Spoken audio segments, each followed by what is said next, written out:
In this lesson, we are going to talk about generalized linear models. First, we will give a brief introduction to ordinary least squares and give the probabilistic interpretation of that. Then, we will introduce generalized linear models. Thirdly, we will give Poisson regression as an example for a generalized linear model. And finally, we will conclude with a small Python example. This lesson will be quite interesting because it is a bit mathematically involved. But don't worry, we will make sure that we will introduce that as simple as possible. In this section, we are going to give a probabilistic interpretation to ordinary least squares. In machine learning, we try to find a relationship between two variables. Let's say we have two variables x and y, and the values of y depends on values of x.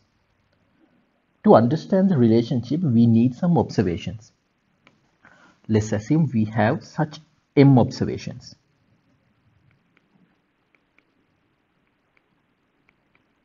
So in total, we have m such points. If we can find a relationship between x and y, then we would be able to write y as a function of x. Due to various reasons like measurement errors and other errors you will find in practical problems, when we plot the curve of fx, it won't be exactly equal to the observations that we have made. Always there will be a small difference. Let's take any point yi and the estimated value as yi hat.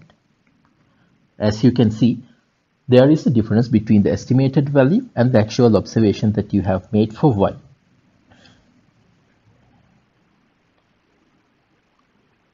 If we have m observations, and if we have found the relationship f or the function f, we would be able to write m equations. Let's start from 0. The first value for y hat will be y0 hat. That will be fx0. Then we have y1 hat, that is fx1. And we can have up to ym minus 1 hat.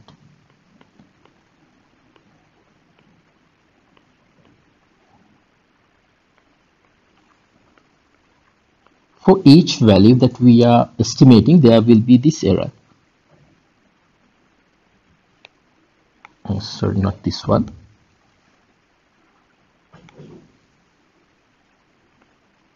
That is y1, that is the first observation, and y1 hat, that is the first prediction, and y0 minus y0 hat.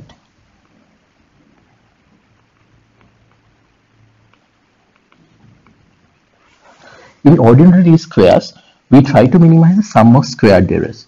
So here we can write the total error as the sum starting from I equals to 0 till m minus 1, yi minus yi hat squared.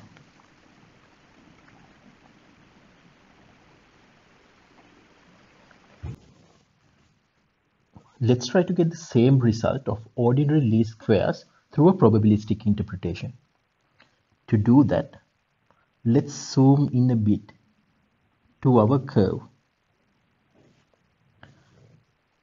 If we take the same observation that we considered earlier as yi, we have the corresponding estimated value using our function f. So that value should be fxi, or it can be called as yi hat. Now we have this difference. If we draw a straight line between yi and yi hat. If our function is the optimal solution, then that function should be something like the mean of the estimations we could have.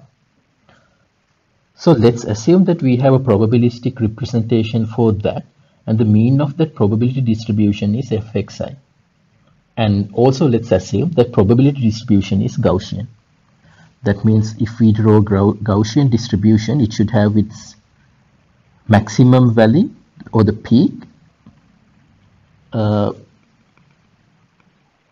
at fxi. So we can write a probability value for pyi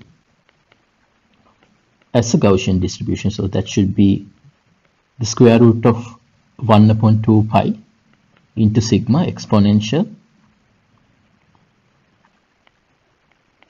yi minus fxi squared divided by negative 2 sigma squared. If we have m observations, we have to find this optimal solution of the function f for all those observations. That means it is not a single probability distribution, it will be a multivariate probability distribution. So what we have to optimize is the probability, the joint distribution between y0 up to ym minus 1. So this will be a multidimensional Gaussian distribution. For our mathematical convenience, let's assume all our observations are drawn independently. If they are independent, from the independence property of probability theory, we can write them as multiplications of each probability distribution. So we can start from py0 multiplied by py1 and go up to pym minus 1. Let's use a convenient notation. Instead of multiplication, we can use this big pi notation. We have values starting from 0 to m minus 1. And here we can write as pyi.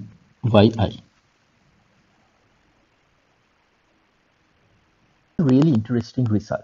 To understand what it means, let's take a single probability distribution from the joint probability. If we take pyi, we know it is a Gaussian distribution. So we can write that as 1 upon 2 pi square root into sigma exponential negative yi minus yi hat squared upon 2 sigma squared. Here we know our yi hat is the estimation fxi. That means if yi is yi, or the observation is far from fxi, then it will get a smaller value. If it is closer to fxi, then it will get a larger value. In other words, this probability distribution tells you how probable your observation is with respect to the function that we have derived as f. Due to that reason, we call this joint probability distribution as the likelihood function, because it tells you how likely your observations are. So if we take this part, it is called the likelihood function. Now we know if our estimation fxi is as close as possible to the observation yi, the probability distribution yields a higher value. That means if our function is optimal, it should be close to all our observations. In other words, we will get the best function f if this probability distribution is as high as possible. That means to find the best function that fits to our observations, we have to maximize this joint probability function. If we maximize that, we call it as the maximum likelihood estimation.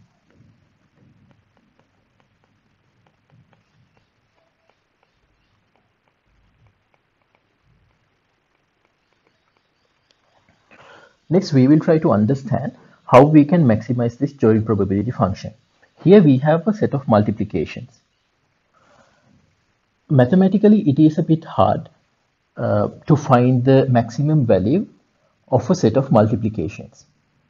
So what we do is we take the log value of this function or this joint probability distribution.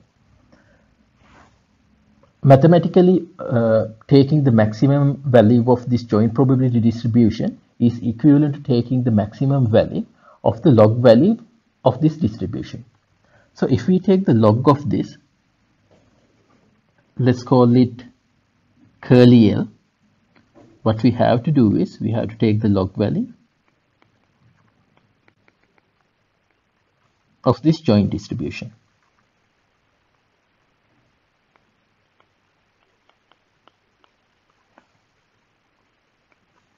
But we know if we take the log values of a multiplication, it becomes the summation of log values. So we can write this as sigma I equals 0 till m minus 1 log of pyi. Let's try to simplify this and see whether we can get the same result that we have obtained in ordinary least squares, or the sum of squared differences. Our log likelihood function is sigma I starting from 0 to m minus 1 log of pyi. We know this probability is a Gaussian distribution, so we can substitute that with the Gaussian we have. So it can be written as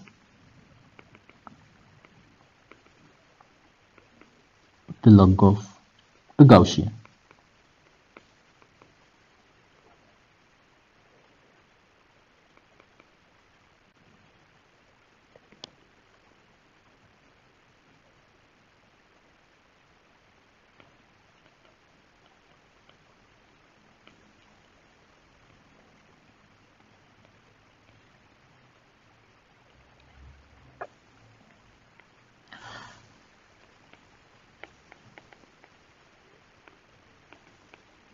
Here we can use the properties of the log function again.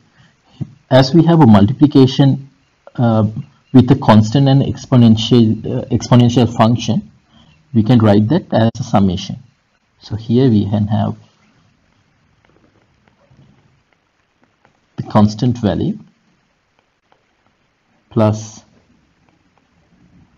log of the exponential function.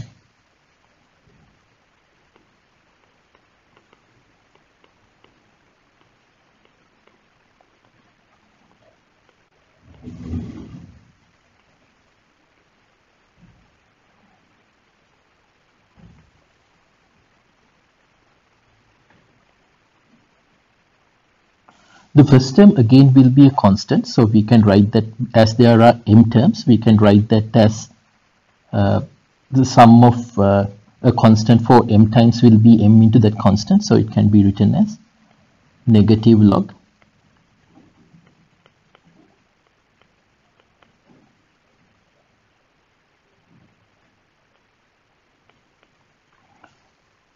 here you can see we have the log of an exponential. Log is the opposite of exponentiation, so it will be the same value that we have in the second term when we take the log. So that can be written as sigma I starting from 0 to m minus 1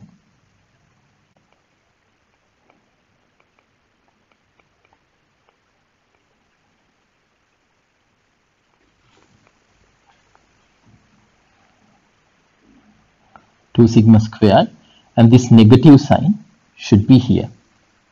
To interpret this result, let's rearrange those terms a bit.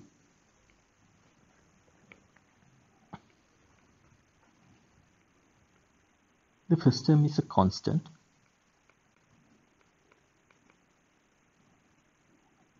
From the second term, we can take the constant values out. As we are taking the sum of negative values, we can take the negative sign out as well. And 2 sigma squared is also a constant, so we can take that out and write the summation separately as the sum of squared differences between the observation and the estimation. If we want to change L, or the log likelihood function, we can't do that by changing the constant value because we can't change a constant. So only term which is variable is the second term. In this term, we have the squared values, and after taking the sum of those squares, what we do is we multiply that by a negative value. That means if yi minus yi hat is large, that means it will reduce our likelihood function. So the only way to increase the likelihood function is to make yi closer to yi hat. So the summation inside the summation of those negative values will be as small as possible. That means in effect what we have to do is to minimize I equals to 0 up to m minus 1 yi minus yi hat squared. Minimizing this means minimizing the sum of squared differences.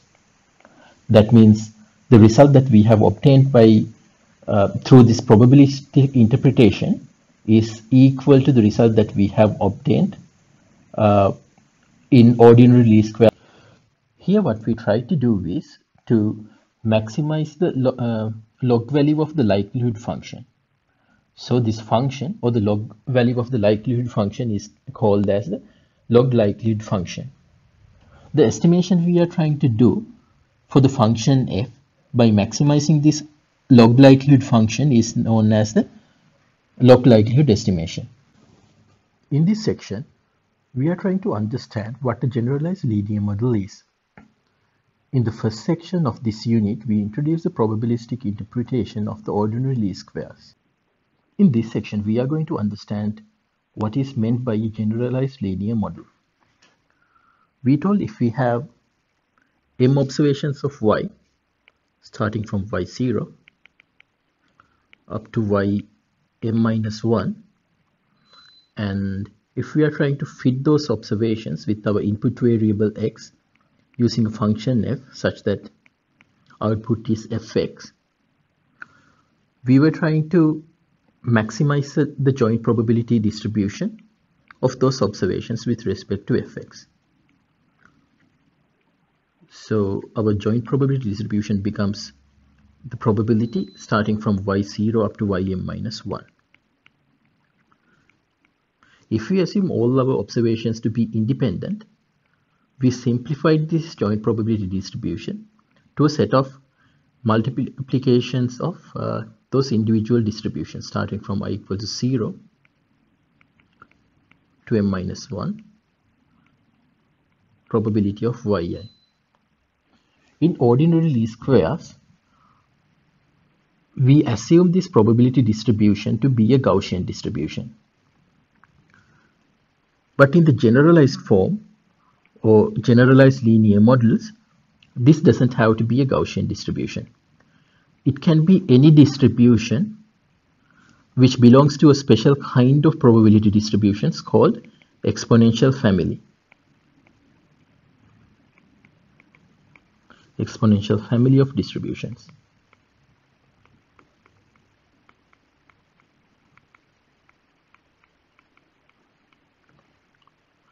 Gaussian distribution is a distribution that belongs to this special family. Here, as an example for generalized linear models, we are going to take Poisson regression. Before going into details of Poisson regression, let's try to understand what is meant by a Poisson probability distribution. If we have a variable y which follows a Poisson distribution, we can write that distribution as lambda to the power of y e to the power minus lambda divided by the factorial of y. Here lambda is the mean of this distribution. Let's take an example to understand a Poisson distribution. Usually Poisson distributions are used if we have a count variable. For example, let's assume we want to model the number of vehicles entering a city. Let's assume that we have done a test and we have found in average we are seeing 50 vehicles entering the city per minute.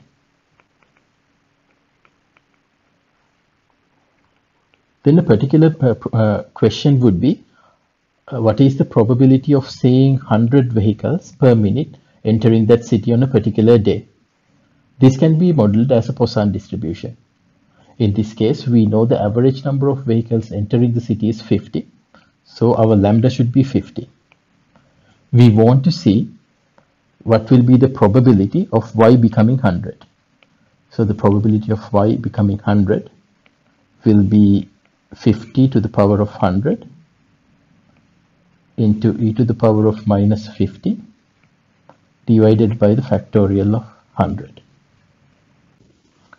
To understand Poisson regression, let's start with an example. Let's say we want to model the number of sales of a company and the number of calls that company would be getting per day. If we model this relationship, probably when the number of sales increases, the number of calls also should increase. So we would see a relationship like this.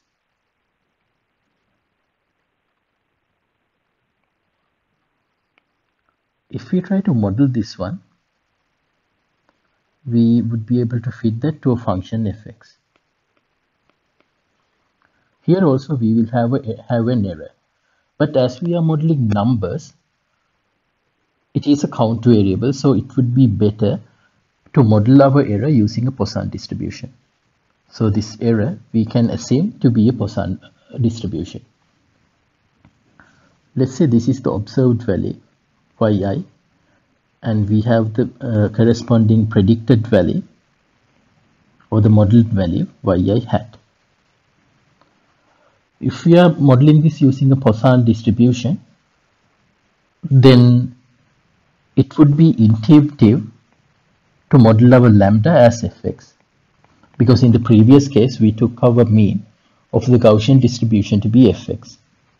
But there is a small problem if we model this in this manner, because usually if we assume a Poisson distribution, lambda is a count, so it has to be always positive. In regression, sometimes this fx can go to negative values as well.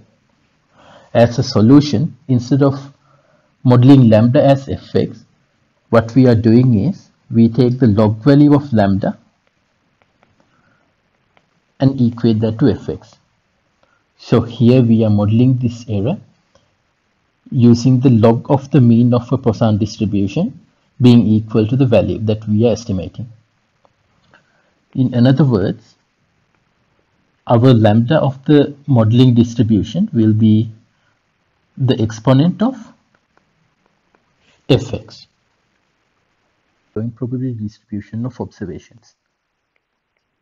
The joint probability is the probability starting from y0 up to ym-1. From the independence property, we know this can be written as a multiplication starting from 0 to m-1 pyi.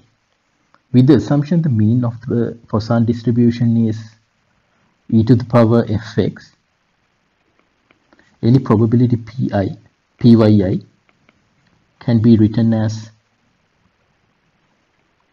e to the power fxi to the power of yi multiplied by e to the power minus e to the power fxi divided by the factorial of yi. If we take the log likelihood of the joint probability distribution, as we know, this multiplication becomes a summation. So what we have to take is the sum starting from I equals 0 up to m-1, the log of pyi. Let's try to simplify the probability of yi when we take the log value of that. When we take the logarithm of pyi, we can use the summation and subtraction property of the logarithmic function. Using that, we can simplify the probability of yi as the log of e to the power fxi into yi plus log of e to the power minus efxi subtraction log of yi factorial. Log of the exponentiation is the value itself, so this will further reduce to fxi into yi plus e to the power minus fxi minus log of yi factorial. If we substitute this into our log likelihood function, it will become the sum starting from I equals to 0, I starting from 0 to m minus 1 fxy yi plus e to the power negative fxi minus log of yi factorial. With this optimization function, we will be able to find the optimal function f by doing the gradient descent. In this section, we talked about generalized linear models. Let's try to understand the properties of a model for it to become a generalized linear model. The first property is becoming a linear predictor. That means let's assume our output variable is y, and there are a set of input variables starting from x0 to xn minus 1. Then we should be able to write y as a linear combination of these input variables, such as wn minus 1, xn minus 1, down to w0, x0. When we are modeling the error of the observation, that error distribution should belong to a special class of distributions called exponential family of distributions. That is the second property. If we take examples for distributions which are belong to this exponential family, we can state Gaussian, then we have Poisson distribution that we considered in the early example, the exponential distribution,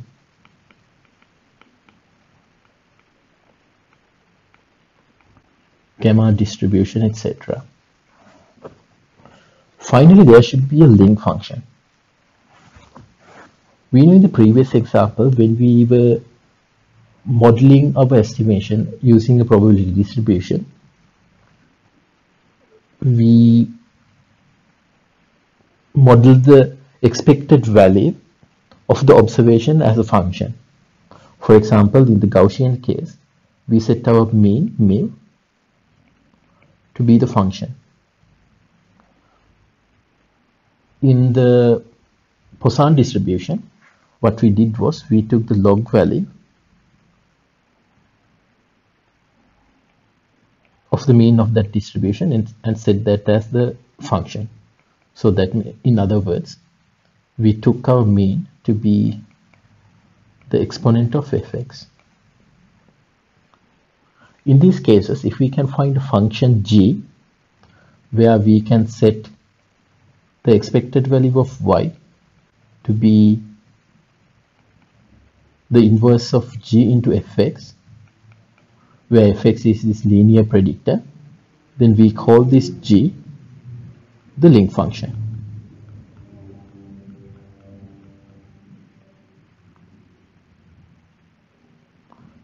With that understanding, I think you can see in the Gaussian case our link function is 1 because we are not using any function. So here you can assume it to be 1 into mu equals to fx.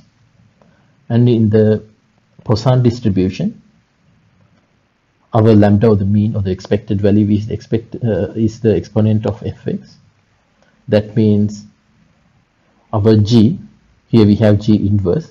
G inverse is the exponent, so the g should be the log function.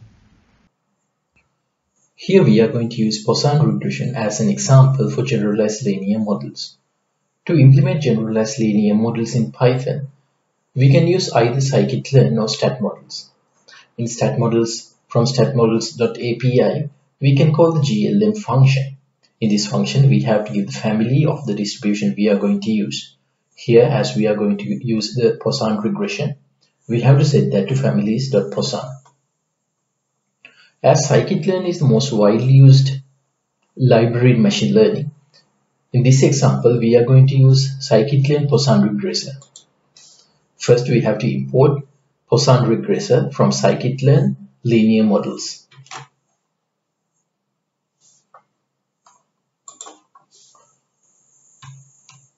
Let's take an example dataset where we have a Poisson distribution for the output variable. In this dataset, there are three variables. Two input variables, the number of customers and the sales a company is getting per month, and the number of complaints. In this example, the output is a number or a count variable.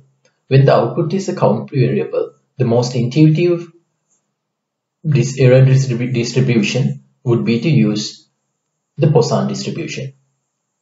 The reason is, in the Poisson distribution, what we are modeling is a number of events that is happening within a particular period. Before going into details of the Poisson regression, let's try to visualize the dataset we have.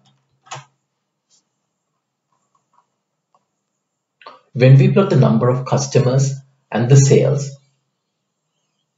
with our output variable being calls, we can see it forms a plane. Here we have generated the dataset in such a manner.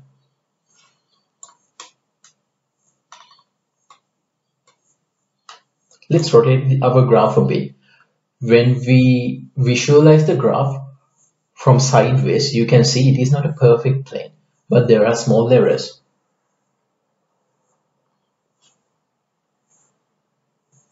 In machine learning, usually before training the model, we have to scale the input dataset.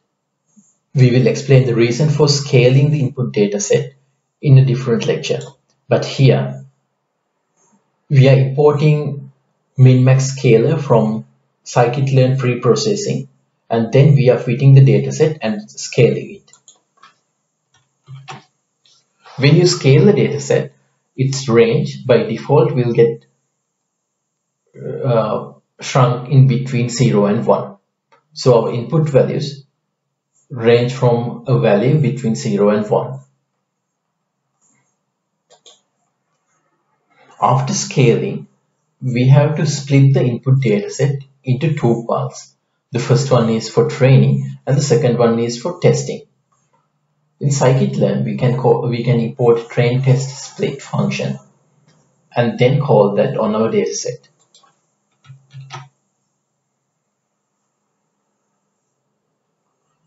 Here we have set the test size to be 20%. So the remaining 80% will go into the training dataset. Then we can train the model. In the Poisson regressor, you have set the alpha value. That is called the regularization parameter. In a different lecture, we will explain the reason for using a regularization parameter. We have set the number of iterations to 1000. So this defines the number of iterations we are going to do the gradient descent.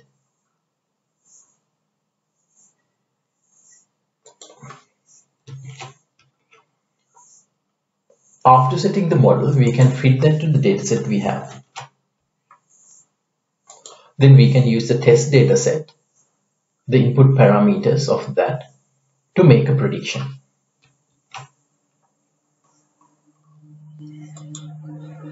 Finally, let's compare the predicted value with the actual value of the output.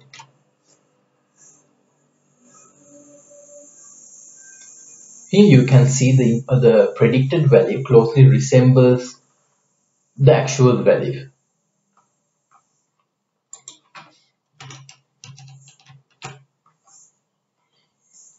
Also, we can print those values and compare. Here we have the actual value and the predicted value.